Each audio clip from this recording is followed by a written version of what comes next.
Hello बच्चों, आप सभी का स्वागत है मेरे यूट्यूब चैनल एजुकेटिंग पॉइंट पर।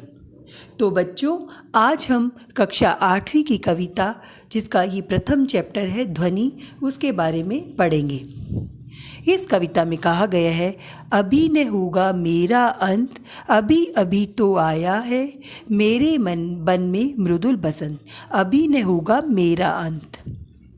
बच्चों, यह अंत का अर्थ है समाप्ति, मृदुल का अर्थ है कोमल और बसंत है मतलब फूल खिलने की ऋतु।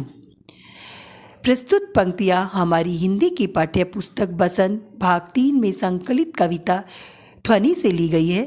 कविता के कवि सूर्यकांत त्रिपाठी निराला जी की है। इस कविता में कवि का जीवन के प्रति आशावादी दृष्टिकोण दिखाया गया है।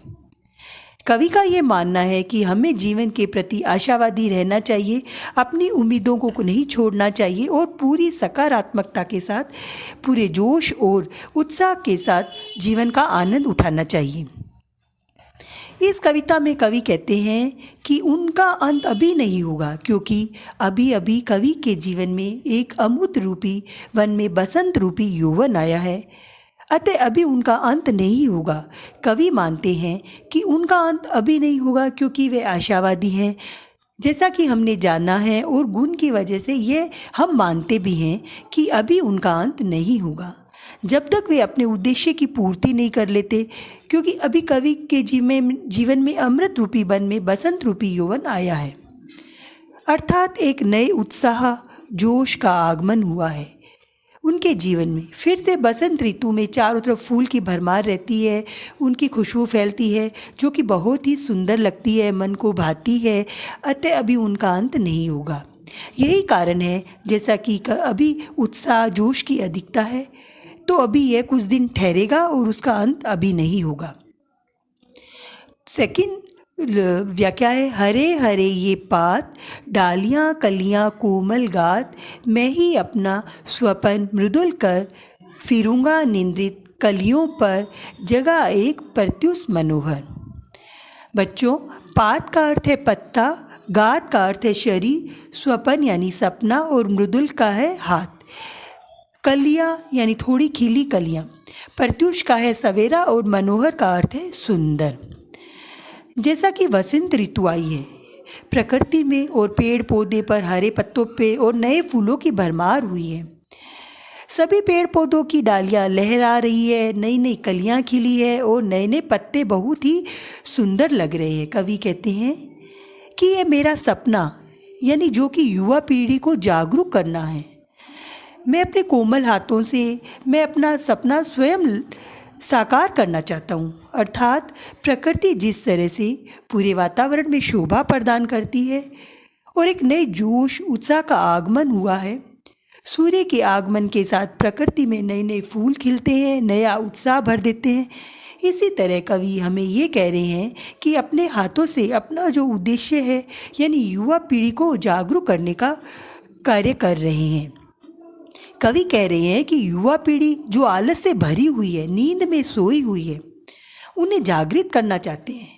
इस कोमल कलियों पर मैं अपने कोमल हाथ से उन्हें दिशा में भेज दूंगा और एक नई प्रेरणा का स्रोत दूंगा, जिससे वह जागरूक हो जाए और एक सही राह पर चलेंगे। इस तरह से मैं जीवन में, पूरे संसार में, समाज में एक नया सुंदर सवेरे का आगमन करूंगा, जो कि मेरा उद्देश्य है कि युवा पीढ़ी जागृत हो और पूरे समाज में सकारात्मक लाए। प्रस्तुत पंक्तियाँ हमारी हिंदी की पाठ्य पुस्तक बसंत से ली गई है।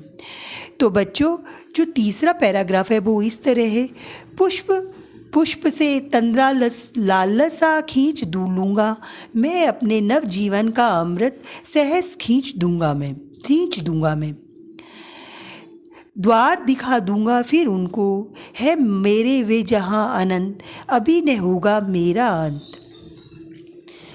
पुष्प का अर्थ है पुष्प यानी फूल, और तंद्रालस मतलब नींद में आलसाया हुआ आदमी, और लालसा का अर्थ है लालच, नंद का अर्थ है नए, अमृत का अर्थ है सुधा, सहर्ष का अर्थ है खुशी के साथ, और सींच का अर्थ है सिंचाई, द्वार का दरवाज़ा, और अनंत का अर्थ है जिसका कभी अंत न हो, अंत यानी खत्म।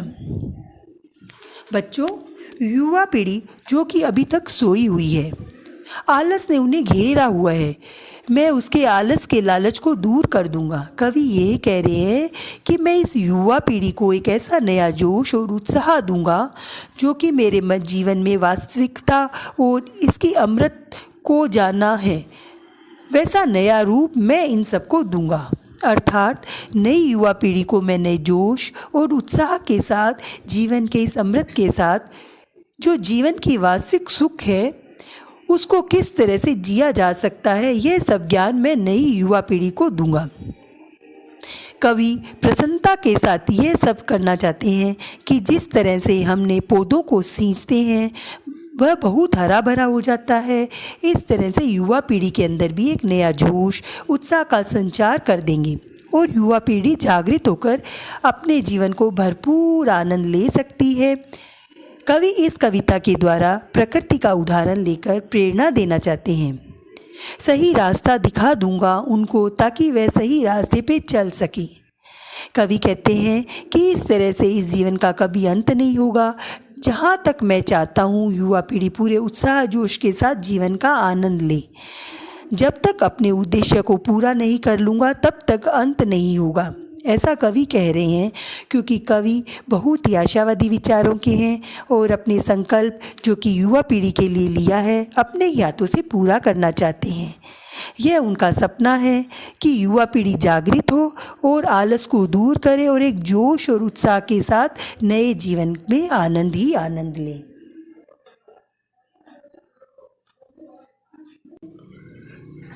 तो बच्चों, मेरे द्वारा करवाई गई व्याख्या आप सभी को समझ आई होगी। तो हम इस चैप्टर के क्वेश्चन आंसर, प्रश्न उत्तर अगली कक्षा में करेंगे।